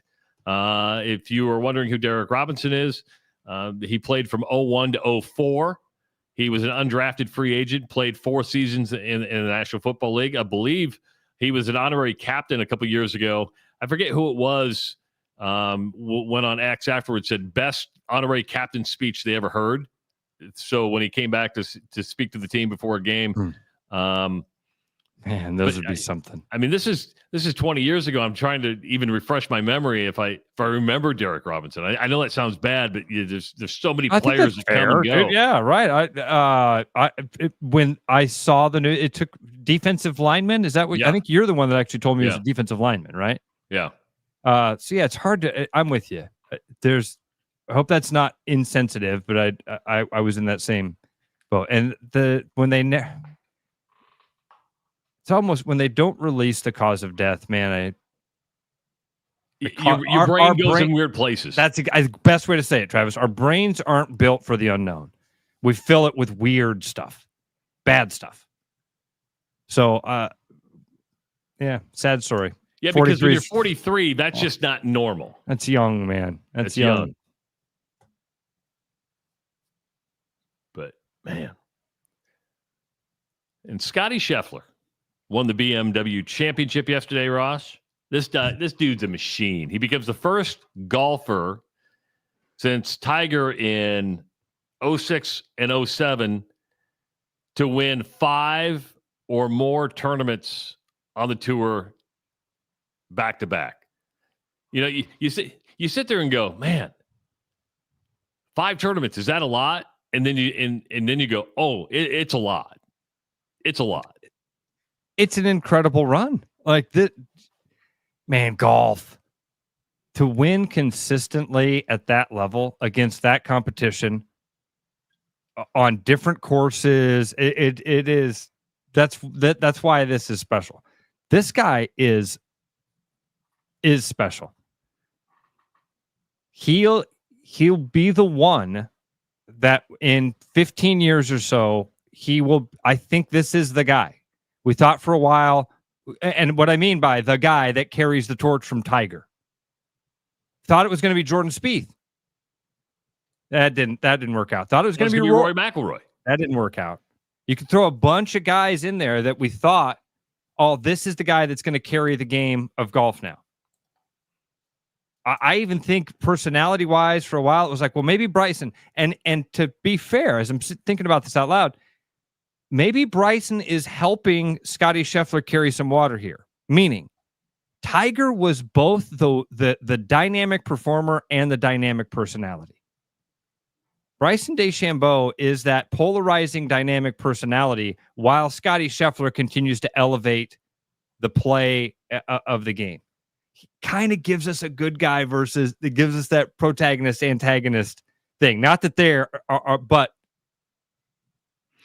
Bryson's not close to, and Bryson won the Live Championship yesterday. Bryson's not close to being the antagonist as he now he's like one of the most likable guys there is. True. But this is an awesome run to see. I really like Scottie Scheffler. I like that comment that he gave us about the perspective of winning. I mean, I really want to win until I win. And then it doesn't fill my cup. Yeah. We've all been there. Like, man, I cannot wait until Friday. Then you get to Friday and you go, huh. Time to fill my cup up. Yeah. What happened? I mean, he's dominating. And the truth is, Liv did not make the dent that I thought it would.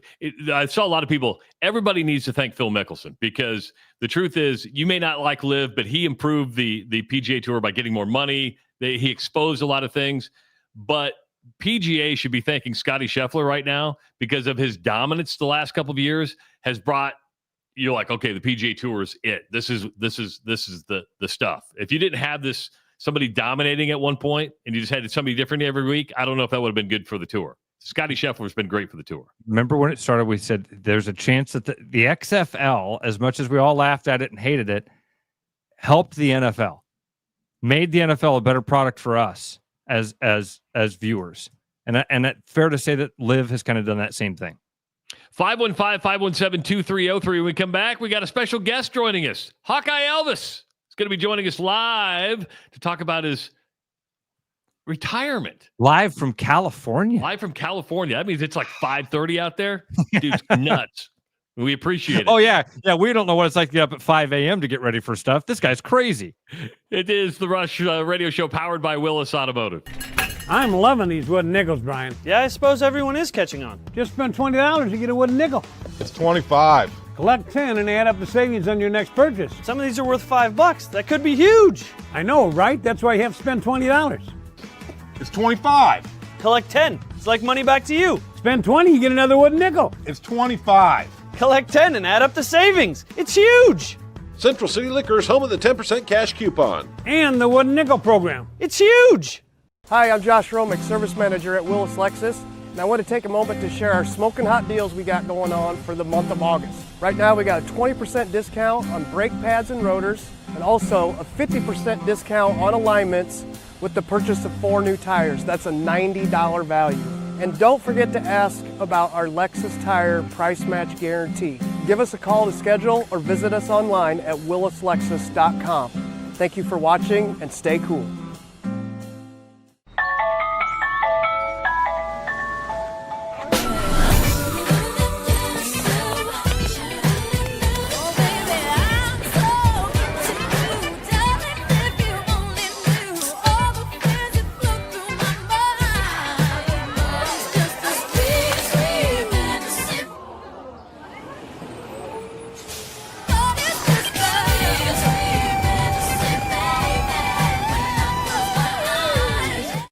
After Hawkeye football games this fall, Travis and Ross are right where they belong, with you, taking your calls and giving unfiltered feedback. Right after Hawkeye football games, it's the Black and Gold Rush on the RushRadio.com, the TuneIn app, and on YouTube.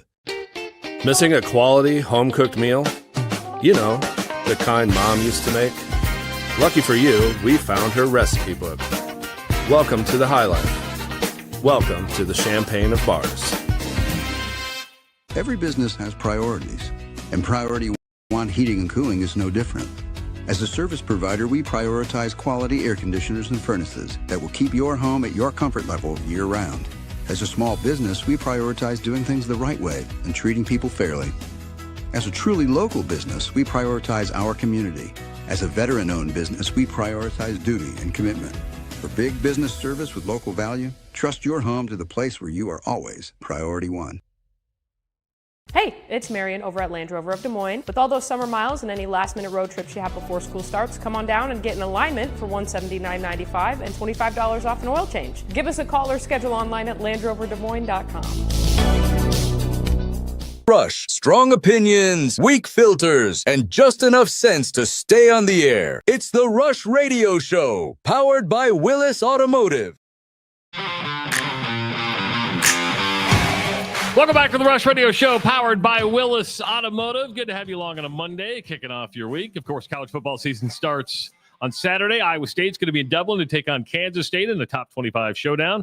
Iowa opens up in just a little under 2 weeks, taking on Albany at Kinnick Stadium. Don't forget Black and Gold Rush following the game right here at therushladio.com. We'll be taking your phone calls, taking your comments, basically moving the old show that we used to do onto a new platform, and we will be on right after the games.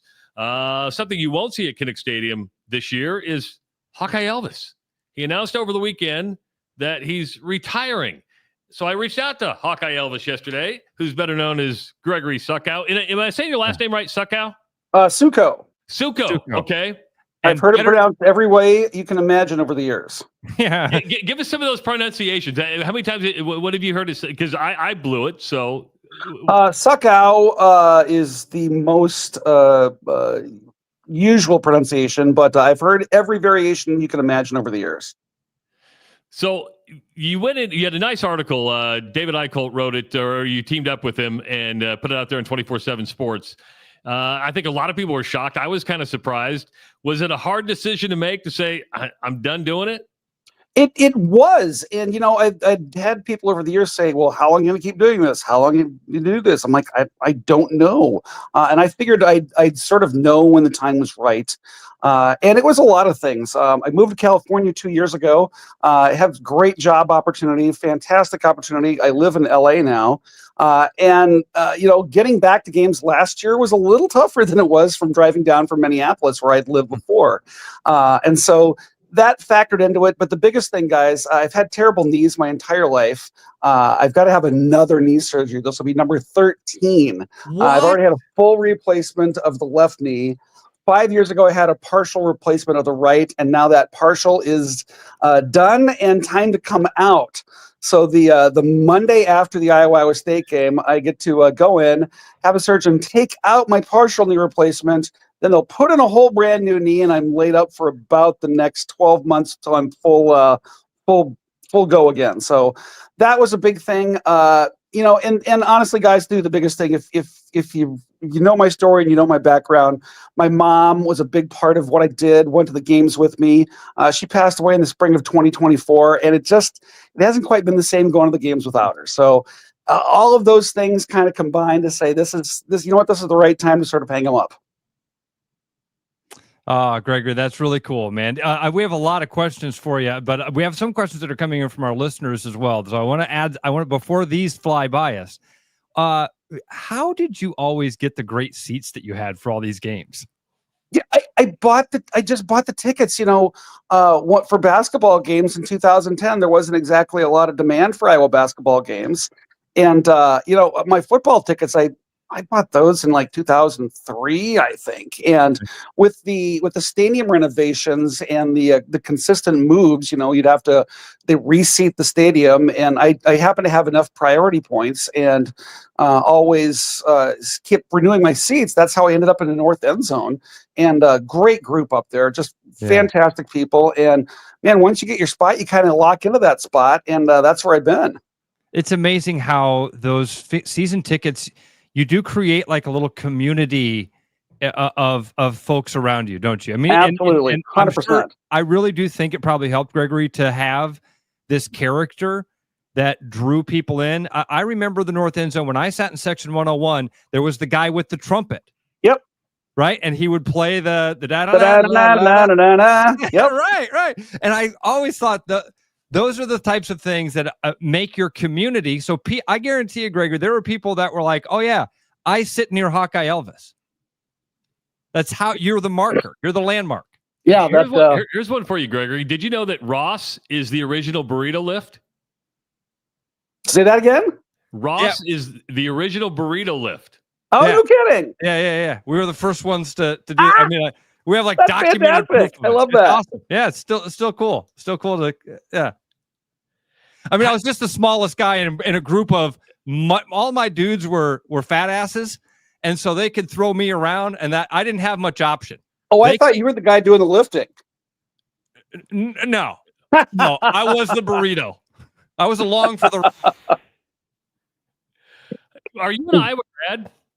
Okay, I'm not.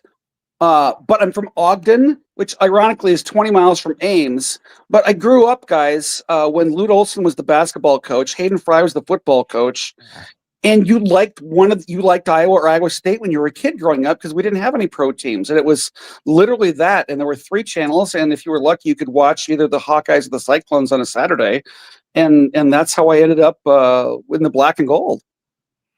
Did you always get? I mean, how did the athletic department receive you? Because I mean, you were an organic character, right? And you became a fixture on television for photo opportunities, everything like that. Was the university supportive of? And did they ever go, "Hey, that's not an officially licensed jumpsuit that you have on"? The university has always been fantastic. And again, I kind of straddled the line there. I'm taking 2 very large intellectual properties, combining them and wearing them around for 15 years. I never tried to sell any merchandise, or I never tried to do anything like that with it. And I think that's part of the reason why the university was so supportive. And in fact, I was able to partner with them several times. I did a dance marathon appearance to help raise money for those folks. Anything I could ever do to help support the University of Iowa. Coach Rick Heller had me throw out the first pitch in an Iowa baseball game once. Went down a few years ago during the 50th anniversary celebration of Title IX for women's athletics. Spent the weekend in Iowa City, went to a softball game. All the women's athletic teams at Iowa did a walk around the track a number of times. And it was just anything I could do to support the black and gold, I did. And I think that's part of the reason why the university was so supportive. All right. Did you throw out the first pitch as Elvis or Gregory? Oh, I threw it out as Elvis. Okay. All right. So how did you talked about the intellectual properties, they're combining them. Did you ever get any pushback from Elvis? Is that something that they trademark or have registered? Again, usually in those kinds of situations, as long as you're not trying to make, gobs of money off anything, they're going to leave you alone. And guys, people have been dressing up as Elvis and showing up at sporting events for 40 or 50 years. So it's not like I'm the first guy to do this, right? All right. So how did you then decide on Elvis? Did you have an Elvis costume? Were you an Elvis impersonator that was a Hawkeye fan? Where'd that? No, I've always been an Iowa fan. My mom grew up an Elvis fan too. My mom, I've got a picture of her in front of the gates of Graceland in 1956 or 57 when she was 14 years old. And so I grew up listening to Elvis's music. I would listen to my mom's 78s for you old guys who know what those are. So I grew up an Elvis fan. And then one year after I'd gone to Iowa City for a game, it was a Halloween game, and everybody in the audience, or in the crowd rather, had these awesome Hawkeye themed costumes. There was Hawkeye Darth Vader, Hawkeye Captain America. And so I'm like, hey mom, can you make me a black and gold jumpsuit? Well, mom spent the last 25 years working at the DOT, but had she not done that, she could have come to Hollywood, worked at any studio in the costume department, because the woman could sew anything. And so she designed and made the first jumpsuit, and I wore it to a Halloween game in 2010, and it just took off from there. Wow. Did you miss many games during the season? Once I moved to California, I think I missed 2 home games for football and more for basketball, obviously. But before I moved out to California a couple of years ago, I lived in Minneapolis. And so it was, leave on Friday, go to the game Saturday, come home Sunday. Wow. How many photo opportunities can you even count how many times you've taken photos over the last 15 years? It's funny you asked that because we were trying to figure that out. My mom used to carry one of those little hand clickers that you'd see, like when they're taking attendance and things. So mom would put that on a lanyard. And usually for any home football game, we'd average 250 to 300 pictures where I would stop and pose with somebody. She took a pitch counter. Yeah. She took the pitch counter with her. That's awesome. Yeah, because she'd always say we should be charging $1 a piece for these. Wow. Yeah, and then in 2000, when we played Stanford in the Rose Bowl out here, I just wanted a picture of me and mom in front of the Rose Bowl facade, and then somebody came up and wanted the picture there. So I ended up standing there for an hour, and there was a line, and people would come up and take a picture. I think we did 600 pictures the day of the Rose Bowl. Ross wants to forget the Rose Bowl. He was out there covering it for our old station at the time, and he wants to block that Rose Bowl out of his mind altogether. That was the best part of that day, I think. Yeah, right. I wish I'd have been with you, Gregory. That'd have been a lot more fun than what After we the first quarter, you're probably like, "Can we go take more pictures? Let's just go out and take more pictures." Oh man, so many more here. And so like one of our listeners wants to know. Somebody asked earlier in our chat. We talked about you coming on. And the chat kind of started its own conversation about you and what the future of Hawkeye Elvis could possibly be. Somebody mentioned the idea of, man, maybe he could sell this to somebody else. Somebody just said, would you support the idea of somebody else just stepping into that role as Hawkeye Elvis? It's funny. I said earlier, guys, I'm not the first guy to dress up as Elvis at a sporting event. And hopefully I'm not the last, because I think the idea, think about this, in our society, we have, a rock star who died 50 years ago, and people still dress up like him and go to events. And, will somebody else show up in a black and gold jumpsuit in Iowa City? I hope so, because I think that would be hilarious. And again, it's not, I don't own it. I don't, I'm just happy I could be here and be a caretaker for the time I was able to show up in Iowa City in black and gold. Hey, Gregory, how many jumpsuits do you have? I'm sorry, Ross. That's good. No, go ahead. How many jumpsuits do you have? And, Elvis always had a favorite. I believe the Aztec was his favorite jumpsuit. You and I are the same age. My mom was an Elvis fan. She just passed away in April. She had all this Elvis memorabilia, and so do you have a favorite jumpsuit? And did you ever bring scarves and throw them to adoring fans? Yeah, I would actually. I'd have a scarf that I would wear too, and wear it as part of that. But so mom made the very first jumpsuit, and then if you ever saw The Incredibles, Edna Mode, who made the costumes, that was kind of like mom, because she's like, you need a new jumpsuit. I'm tired of looking at that one. So she would just on her own design and make a new one. So I have a total of 4, and they're all a little bit different. One's got gold sleeves down the side. We never made a pure gold one because, those are hard to keep clean, especially if you're walking down a tailgate. But I have 4 of them, but I think my favorite is the one that we took. Remember the old banana peel jerseys from the 90s that you either loved or hated? And so we took and had mom put You mean with the wings on there? We were talking about the wings. The banana peel. I love it. Yeah, I've heard them referred to as the banana peel jerseys, and so I think Apex made them back in the day. So I had her do one that had those stripes across the top. Oh, that's awesome! What's the craziest thing you were ever asked to do? Whether it was, I got some of your tailgate buddies on was it 1120 Melrose who are chiming in this morning. What was the craziest thing you were ever asked to do at a tailgate or with a fan or at a pregame outing? Well, again, because a lot of maybe your younger listeners or viewers aren't familiar with how popular Elvis was in the day, but by God, ask your grandma, because I believe me, your grandma knows how popular Elvis was. And I think the funniest thing that happened was, aside from having been goosed by a number of women in their 70s over the years, One year I went down to Tampa Bay for one of Iowa's many Outback Bowl games, and we go to beach day, and I posed for a woman and take a picture, and then she unzipped the front of the jumpsuit, slipped her hand inside, and started massaging my chest right after the picture. And I'm like, okay, I think we got to go now. Isn't it funny though? The guys never find that as a violation because you're like, oh, okay, I got to go, but I kind of like this because there'll be a time in life when nobody wants to do this to me. Nobody will do this to me. Yeah. Who would ever thought like dressing up in Elvis would be like Tinder for 70-year-old women? I never, here's the thing too, guys, when I did this the first time in 2010, I never pictured it would turn into all this. It's just, and maybe that's been the best part about it. And the fun part about it is it's all just happened organically. And then, whatever, it's like, oh, hey, we should do this. Okay. And then it's become a thing. And I don't know how it became a thing. Greg, I'm not sure if you can see this, so I want to share some of these with you because I mentioned, Pete, you are a landmark.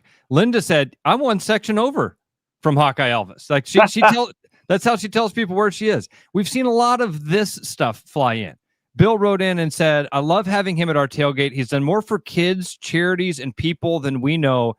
He's also a great friend. So, and then Travis mentioned this, like a lot of your guys are saying, hey, we always got a spot for you, Greg. You've really made an impact with this thing. This obviously grew into something way bigger than you ever anticipated it to be. And props to the folks in Stewart, Iowa. If you know where Stewart is, a little town on Interstate 80, just west of Des Moines. Used to call the races there, Greg. Yeah, absolutely. Years ago, so a few years ago, someone from Stewart reached out and said, hey, does Hawkeye Elvis do appearances? And I said, I don't know. What do you have in mind? I'd never been asked that. And they said, well, we do a classic car show down here. And we'd like to get the Iowa State. We tried to get Cy over here, try to get Herky. We tried the universities. We couldn't get that to work out. Somebody suggested you. And I said, well, when is it? And they gave me the date. And I said, yeah, I can come down. And then they asked me, well, what do you charge? And I said, nothing. I don't know. Like, well, we got to give you something. Never say nothing. Well, what I did was I said, you know what, guys, if we can figure out a way to make it a fundraiser for the University of Iowa Children's Hospital, let's do that. And so that's what it became, because what they do for Stewart Days, you drive your classic car up and down Main Street, and then you can reserve a spot on Main Street that they'll mark with a little coin for $10. And so they decided to make that portion of it and take that money and give it to the Children's Hospital. And so we did that like for a couple of years in a row, and then did the oversized check and all that kind of stuff too. So that's how that part of it grew into it. And obviously anytime I can support Children's Hospital, I always want to do that. I've been fortunate enough to never have to have my kids. My kids are now old; they're 24 and 22. But I know a lot of people have had to take their kids to that hospital, and I can't imagine how tough that's got to be. And so if I can show up in a jumpsuit and a wig for a few hours and raise some money and try to make things a little bit better for those guys, why wouldn't I? All right. So this could be a weird question, and that is, at the end of the day, you're a performer, right? I mean, yep. You performed for that. And, Ross and I, we come on here every day. We get done with our show. We've got an extreme energy rush. It's an ego boost. Are you going to miss that? I mean, there's got to be a part of it. It's like, oh my God, I kind of have this alter ego. You get to live that life. You going to miss it? I think there'll be part of me that misses it. I mean, I'm still going to come back and go to games, just not as many as I can over the next 12 months, obviously, as I'm recovering from the surgery. But will part of me miss it? Yeah, I think I will. But, at the same time, I don't think it's not something that I need to have in my life. I think it's something that I've been fortunate enough to have been blessed with and have that be part of, but it doesn't. It's been a huge part of my life, guys, but I'm ready for the next phase. And, living in California, guys, I'm telling you, it got me. I didn't think I'd ever live in LA or Southern California, but it's fantastic. And I've got a great job. The weather's unbelievable. And it suits me at this point. I'm really content and sort of where things are going. I woke up on Christmas. It was 72 degrees. And I said, I think I could miss Iowa. So after I'd lived out here for 6 months and I flew back to see my kids in Minneapolis, and I got off the plane, and for the first 4 days I was there, the temperature did not get above 0.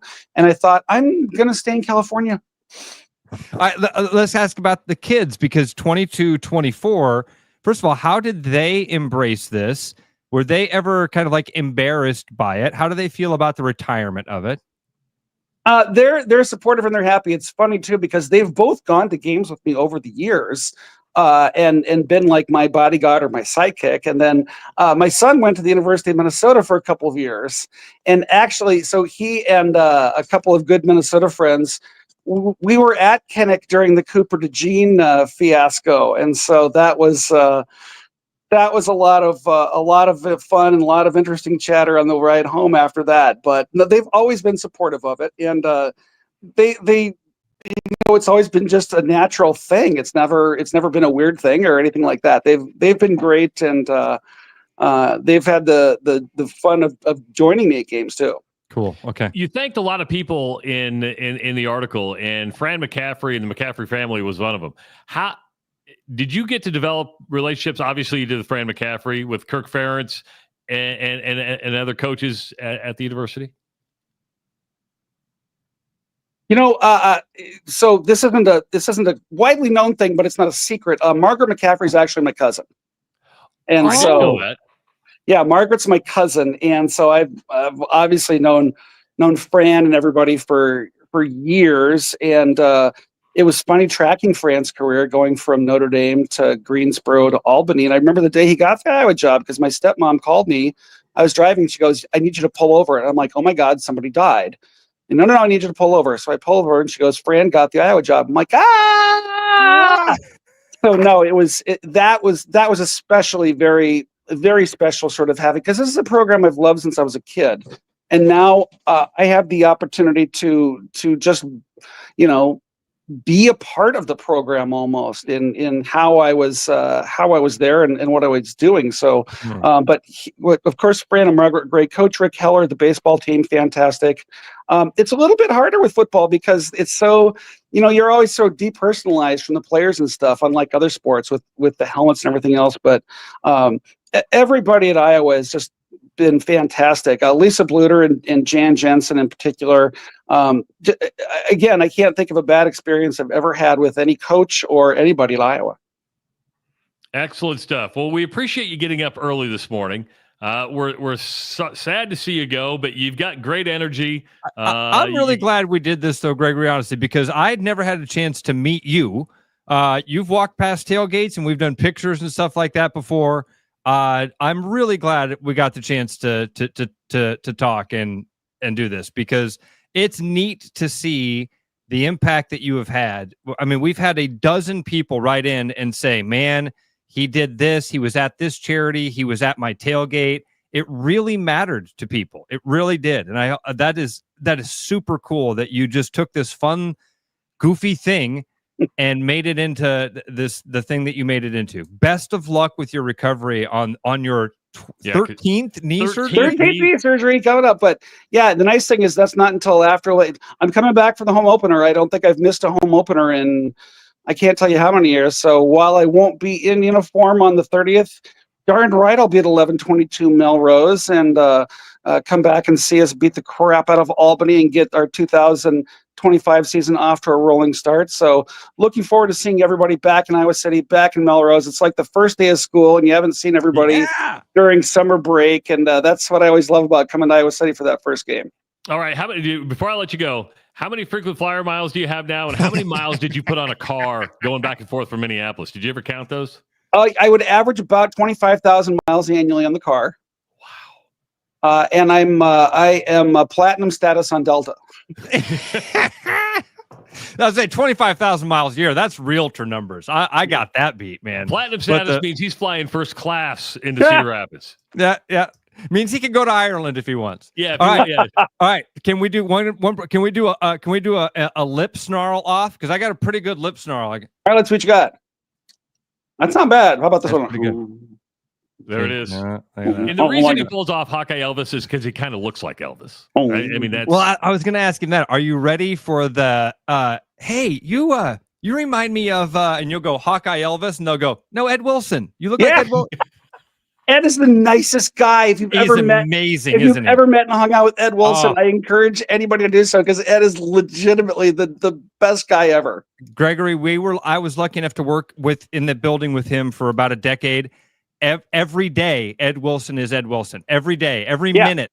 You and him in a hallway, you walk past and you go, "Hey, Ed, how you doing?" He'll say something like, "Any better, I'd be twins, baby." That sounds like him. He's an amazing guy. Yeah. Excellent. Hey, thank you so much. We appreciate it. And stay in touch. Let's hook up and keep the conversations going. We appreciate it, Gregory. Thanks a lot, guys. We'll see you in Iowa City on the 30th. Thank you, sir. Good. Man, good stuff. I'm really glad we did that. Yeah. I'm really glad we did that. The mean people coming out. Look at Travis's snarl looks like he has Bell's palsy. I didn't want to say it. I'm glad another Ross did, though. You're mean. You're mean, Ross. I didn't say it. It was that Ross. But you were thinking it. I did. And you should have said it, because if it was you that I thought had Bell's palsy, I would have said, Ross, you look like you have Bell's palsy. Like when I wink. Good thing we didn't do a wink off. Ross, you having a stroke? No, I was trying to share a secret. See, there you look like you had Bell's palsy. Bell's palsy, no laughing matter, but it is kind of funny if you know you're going to recover from it. Listen, you ever seen somebody try to sing a song with Bell's palsy? No. Don't tell me Bell's palsy is not a laughing matter. You don't look me in the eye and tell me that. Put that evil on me. 25,000 miles, Delta Platinum service. Man. And I'm glad we did that. And getting fondled by 70-year-old women. You were excited about that. I was like, he was like, let me tell you one of the grossest things. You're like, oh, yeah, did she get in there and did she tweak the nipple a little bit? Did she kind of lick a thumb before she got in there? Twisting it a little bit. Harder. Oh. That's why we love you. Is it? Yeah. No, it really is. That's a great example of why we love you. Because I went, ooh, 7-year-old lady reached in it, and you're like, yeah. She kind of fondled the cup a little bit in there. Can you give me more detail about how that worked out? Grind it up against you. It's you know. I'm a sick human being. I am a sick human being. It was neat to see how many of our listeners said, hey, I've had an interaction with that guy. That was really cool. He came, he stopped by our tailgate. He was at this charity event. I honestly just thought that was some dude that showed up on ESPN from time to time, and I knew nothing about him. Hadn't read the iCold article. Cool that he grew up in Ogden. Didn't go to Iowa. I love how he said that. He goes, well, I'm a Hawkeye fan because I grew up in Ogden. But it's what we were talking about. During those impression of years, Iowa State wasn't that good, so you had to pick a team. Right. And Iowa was good. Pre-Jim Walden?